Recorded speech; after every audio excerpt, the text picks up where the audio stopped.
हमारे व्यस्त जीवन में ईश्वर की आवाज़ आध्यात्मिक मार्ग में चलने का परिणाम है। हम आत्म चेतना और आत्मज्ञान में बढ़ते हैं। खुद के प्रति सजगता, खुद में जागृति बढ़ती है और अपने अंदर के दीपक को हम जलाए रखते हैं। अपने आंतरिक होश में जीने से हमारे अंदर नेतृत्व की शक्ति आती है। 23वां सामान्य सप्ताह 10 सितंबर 2021 शुक्रवार। पहला पाठ तिमोथी के नाम संत पौलुस का पहला पत्र, अध्याय 1 पद संख्याएं 1 से 2 तथा 12 से 14 तक। संत लूकस का सुसमाचार अध्याय 6 पद संख्याएं 39 से 42 तक। हर युग में, चाहे वह परिवार हो, समाज हो, राष्ट्र हो या धर्म हो, अच्छे नेतृत्व की जरूरत महसूस की गई है। पुराने व्यवस्थान में नबी थे, न्यायकर्ता थे और राजा लोगों की अगुवाई करते थे। नबी मूसा पुराने व्यवस्थान का सबसे शक्तिशाली, कर्मठ, उत्साही और पवित्र आत्मा से अभिषिक्त अगुवे थे। मूसा प्रार्थना करने वाले अगुवे थे जो पवित्र आत्मा द्वारा संचालित रहते थे। वे हमेशा ईश्वर के सानिध्य में रहते थे। ईश्वर से परामर्श करने के लिए उन्होंने दर्शन कक्ष बना रखा था और कुछ भी परामर्श करना होता था तो वे दर्शन कक्ष में जाकर ईश्वर से प्रार्थना के द्वारा परामर्श करते थे। उनके सफल नेतृत्व का कारण उनके ईश्वर से जुड़े रहना था, ईश्वर के आदेशों और आज्ञाओं का पालन करना था। नबी मूसा के ऊपर ईश्वरीय प्रकाश और प्रज्ञा व्याप्त थी क्योंकि वह बड़ा ही विनम्र व्यक्ति था। इसके ठीक विपरीत ईसा ने अपने समय के धार्मिक नेताओं में पाया कि वे अहंकार से भरे हुए हैं। उनका हृदय बड़ा कठोर है और वे ईश्वर से दूर हैं। सच्ची प्रार्थना व पवित्र आत्मा का उनमें अभाव है। उनमें आत्मज्ञान, आत्मचेतना और ईश्वरीय प्रज्ञा का भी अभाव है। वे स्वयं की कमियों से अनभिज्ञ और अनजान हैं और वे अपनी कमियों को छिपाकर दूसरों की कमियों को उघाड़ने में लगे रहते हैं, उसी में अपना समय बिताते हैं। सुसमाचार के मुख्य अंश। ईसा ने एक दृष्टांत सुनाया।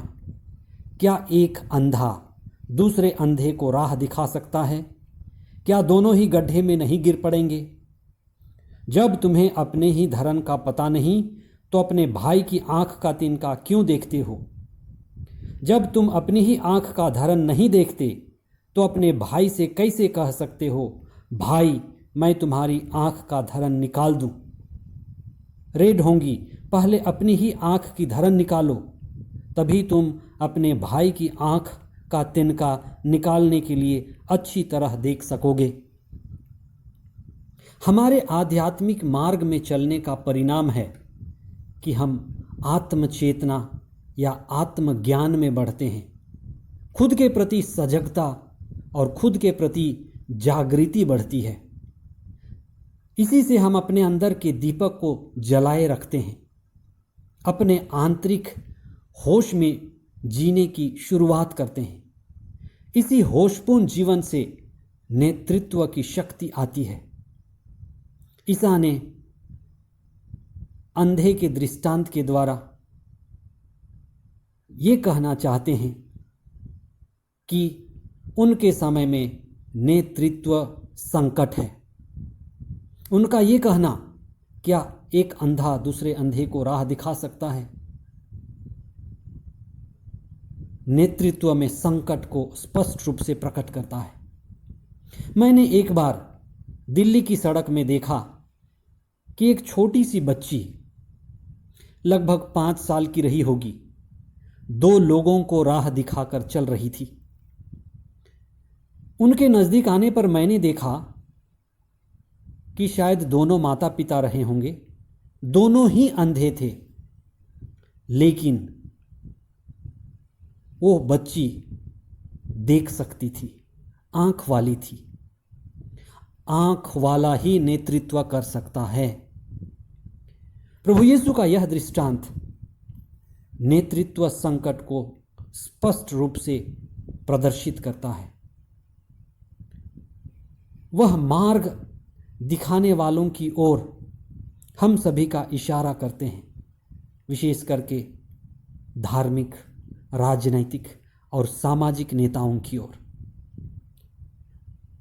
जो प्रभु यीशु ईसा के समय था, वही स्थिति आज भी है। हमें अच्छे अगुओं की जरूरत है।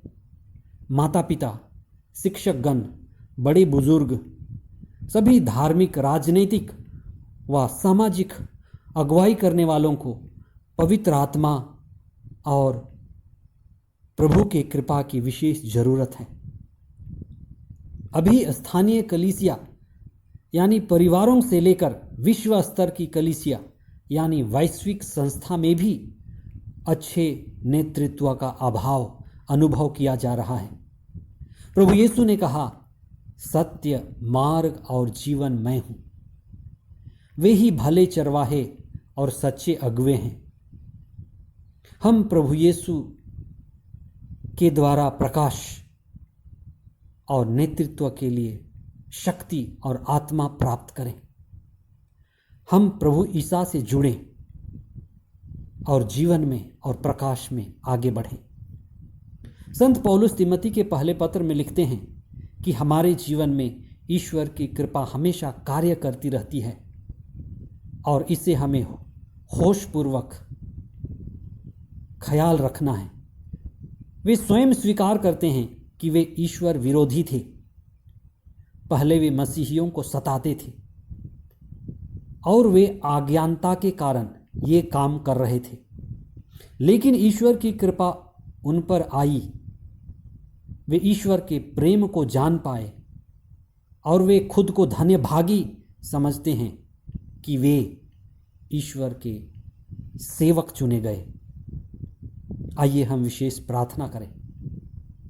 हे प्रभु, हमें विनम्रता और आंतरिक दृष्टि प्रदान कीजिए, जिससे हम स्वयं को अधिक देखें, आत्मचिंतन करें, खुद को परखें और खुद में सुधार लाएं, दूसरों के प्रति सहानुभूति रखें और पवित्र आत्मा की प्रज्ञा और प्रकाश में सदा बढ़ते जाएं। आपका दिव्य वचन हमारे जीवन के लिए प्रकाश बने। ये प्रार्थना हम करते हैं हमारे प्रभु ख्रीस्त के द्वारा। आमीन।